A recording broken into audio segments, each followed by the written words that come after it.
Hello guys, samahan niyo ako magluto tayo ng simple-simpleng menu.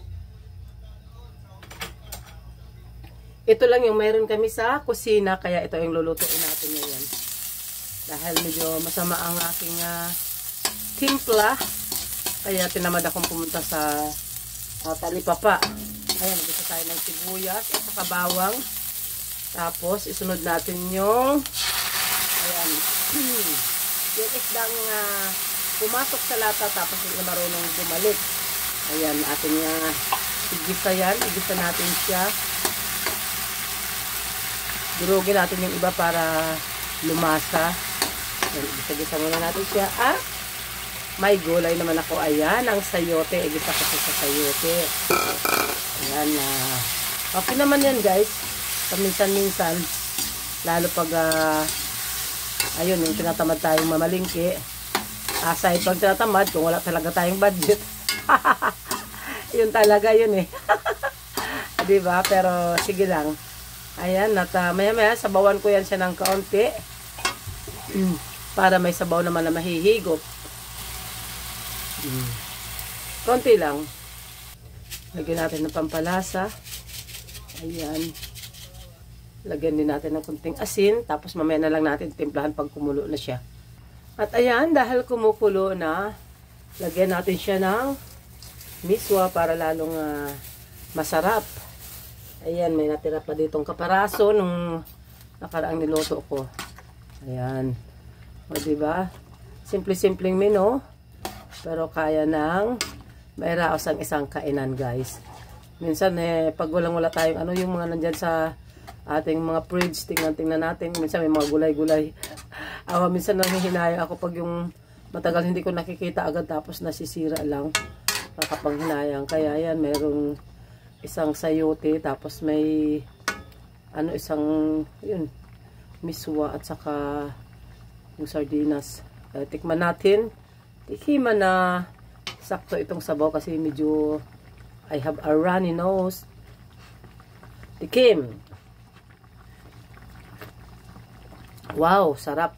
Kunting asin na lang. Ang sayote naman ay napakadali naman itong lutuin eh. Pag enough na natin yung kalan ay maluluto na lang sa sariling init niyan. Medyo matigas-tigas pa ng konti. Siguro mga 2 minutes pa more. 2 minutes kulo-kulo pa more. At ayan ay luto na ang ating breakfast or lunch. Pero parang type kong dagdagan siya ng tubig. Isang lata pa. Isang lata pa. Kasi parang sisip-sipin ng ng miswa yung tubig eh. Tapos, wala nang mahihigop na sabaw. Saka syempre, lagyan na rin natin ng konting asin dahil dinagdan natin ng sabaw. Kaya konting asin na lang. Hindi na ako masyadong maraming nilalagay guys na pang palasa kasi okay lang yun. Minsan alam mo na, mas maraming preservative mas maraming hindi effect. Imbis na healthy yung ating niluto, masasamahan pa ng mga hindi kaaya-ayang panlasa. Ayan, antayin na lang natin siyang kumulo at ayun na, ready to serve. At ayun na siya guys. Dahil malambot na yung sayote, lutong-luto na. Ayan at okay na yung lasa. Type ko lang talaga higop ng sabaw kasi para sa aking runny nose na parang nare-relax pag humigop ng mainit na sabaw. Wow, ang sarap. Simple-simpleng pagkain. Pati yung miswa luto na din. Kasi kailangan natin lutuin yun.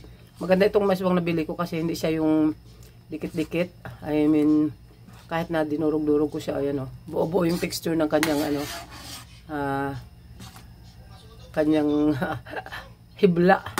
At ayan lang guys, maraming salamat po. Try nyo to. Sa mga kumakain ng mga ganito kasimpleng menu, must try at magugustuhan din ng yung pamilya. I'm sure yung mga anak ko magugustuhan din nila to at pati yung apo, ang sabaw. Yan. Ano pang inaantay? Tara na, kakain na po tayo. Yay! Sabagay maaga pa kasi wala silang almusal, mga tulog pa kasi sila.